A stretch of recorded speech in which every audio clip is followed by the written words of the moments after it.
Bleacher Report is the correct name for this place because they're seriously trying to scrub Kobe Bryant's legacy. Let's talk about it.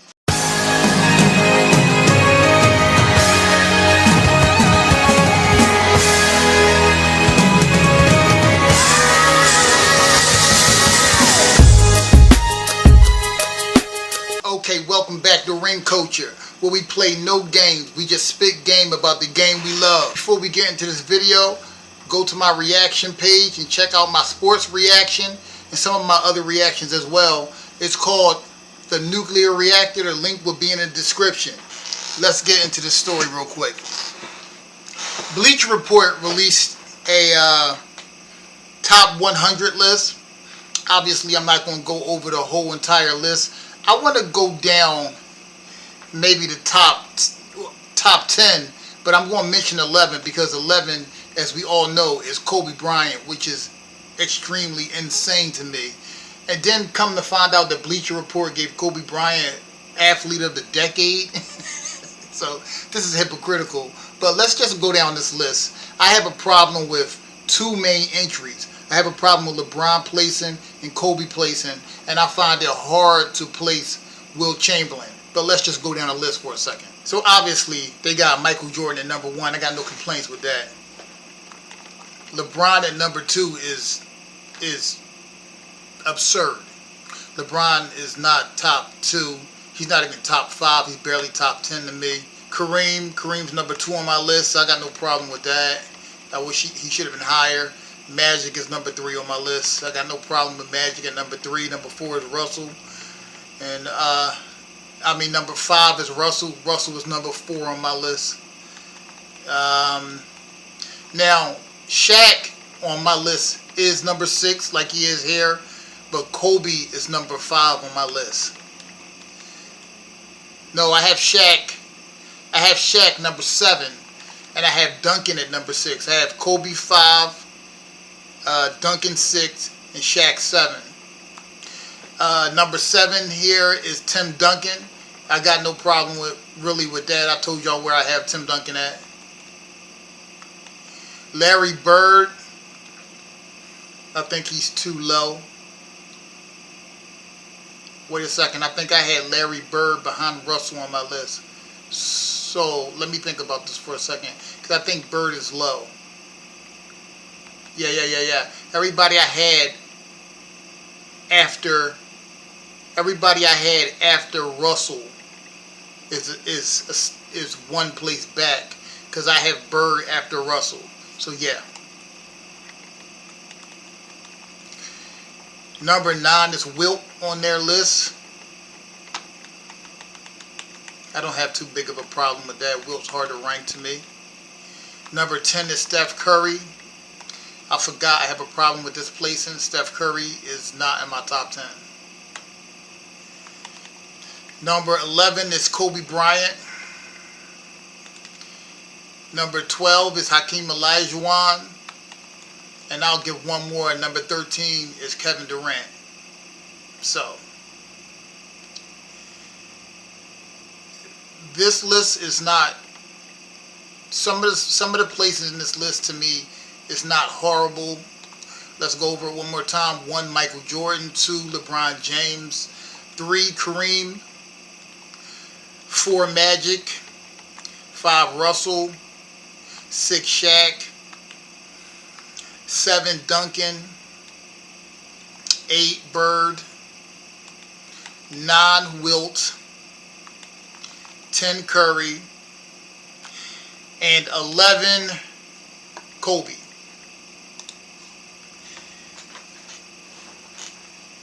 Before I start my remarks, what is your list? What do y'all have? What is your top 10? Leave it down below. Let me know what your top 10 is in the comment section. I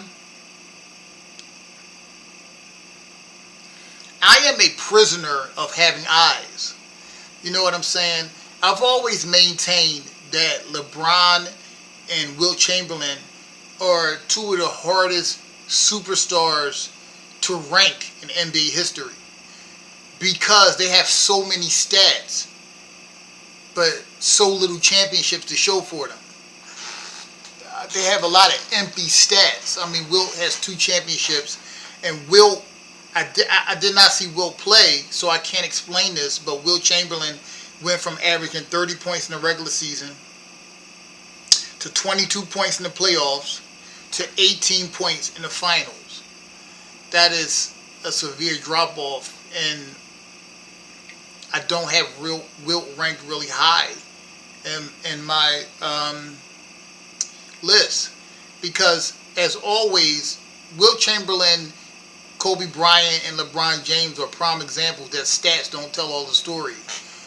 Kobe Bryant, it's hard to argue him being a better basketball player than LeBron from a stat perspective, because LeBron's stats are superior to Kobe Bryant's stats. Now, obviously, I believe LeBron's a stat patter, and LeBron has made a huge part of his career off of making super teams where he would have 2 other players on his team that will require a double team as well as himself. So obviously he can get stats. LeBron knows how to manipulate the stat sheet. I remember telling one of my homies a long time ago that LeBron can fall backwards into a triple-double because he's a great player. And LeBron has figured out how to manipulate his stat sheet, especially in this era of basketball when the floor is wide open and it's easy to score. LeBron, when I said I'm a prisoner of my eyes, what I mean is I watched how LeBron got his stats and his championships, how he conducted himself in his NBA career, how strategic he was to give the appearance that he's this great leader. I don't believe LeBron's a great leader. If he's a great leader, he would have a hell of a lot more than 4 championships and 22 seasons on mostly super teams. LeBron has done so little with so much help. It is absolutely mind-boggling. I spoke more about this on my other channel, the Nuclear Reactor, in the sports video. It's called Let Down. Just check that out and you'll hear more, because I'm not going to go deep into it right here. But LeBron James he's hard to rank because he has an abundance of total stats. But LeBron has never, in 22 seasons, LeBron led the league in scoring once. He led the league in assists once. He led the league in a lot of analytical categories, and analytics is a lot of where LeBron argument to be the GOAT comes from.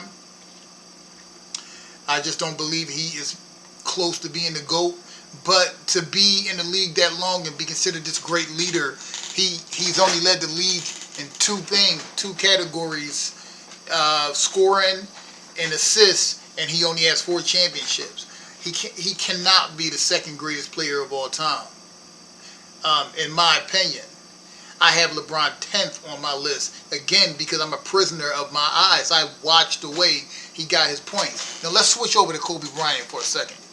Kobe Bryant, LeBron James made me appreciate Kobe Bryant's leadership more, seeing how awful of a leader that LeBron was. Kobe Bryant, to me, was demanding. He was hard-nosed of a leader. He was like Jordan in that sense. But it worked. When Shaq left, Kobe went through a few years where the Lakers were trying to put a team around him where he just went berserk on the court, scoring, just pitting up insane scoring feats. But once he got an adequate second player, which was Paul Gasol, and I believe Paul Gasol was a beast. Paul Gasol used to give Tim Duncan work, if y'all remember that. I think Paul Gasol was a beast. I think Paul Gasol was a #1 caliber player. But back in the day, a big 3, not a super team, a big 3 was 2 players who were #1 caliber and an above average third option. So I think they had that. The Lakers had that. 2 players that were #1 caliber, because I believe Paul Gasol was #1 caliber. And then they had Odom. Then they had Fisher. They had a good team around them. They were long. They were tough. And Kobe Bryant demands more from his teammates. And he plays basketball the right way. I don't know if y'all saw that documentary called Kobe Doing Work. If y'all haven't, y'all should go check it out. He breaks down his philosophy and how he goes about reading the floor while he's playing the game. He was a technician at basketball. I remember telling one of my homies that Kobe mastered basketball at one point, and he did. Kobe Bryant was phenomenal. So having him number 11 is wild to me. And also having Steph Curry over him. Again, with Steph Curry, I'm a prisoner of my eyes. Curry, to me, built 2 super teams and got a ring. And got 2 rings. But I do think he has 2 legitimate rings without a super team. You probably could say the last one, I don't know if you could say it was a super team because Andrew Wiggins was the number 1 pick and he was still in his prime. So I don't know. What do you guys think about that? I don't know. But I wouldn't have Curry in the top 10. Not right now. I would switch Curry to maybe 11, and I would put LeBron at 10. And y'all know I have Kobe Bryant. Wait, let me think. I have Jordan, Kareem, Magic, Russell, Bird. I have Kobe at 6. I mean, that's the only problem I have with it, with the list. This is subjective unless we come up with a solid criteria of what we're basing our rankings on. And I'm basing mine on the totality of work, but also keeping in perspective the things that I've seen from players. Because if you just do it on stats, LeBron would be much closer to the top. If you do it on championships, LeBron would probably be in the middle of the pack. So you got to do it with everything in mind. Accolades, achievements, things of that nature. And Kobe Bryant, his legacy is being tainted to me. I think now that he's gone, he's an easy target. And how quickly people forget. But anyway, that's the video for today. The pleasure is all mine. The comment section is all yours. I love y'all. Peace.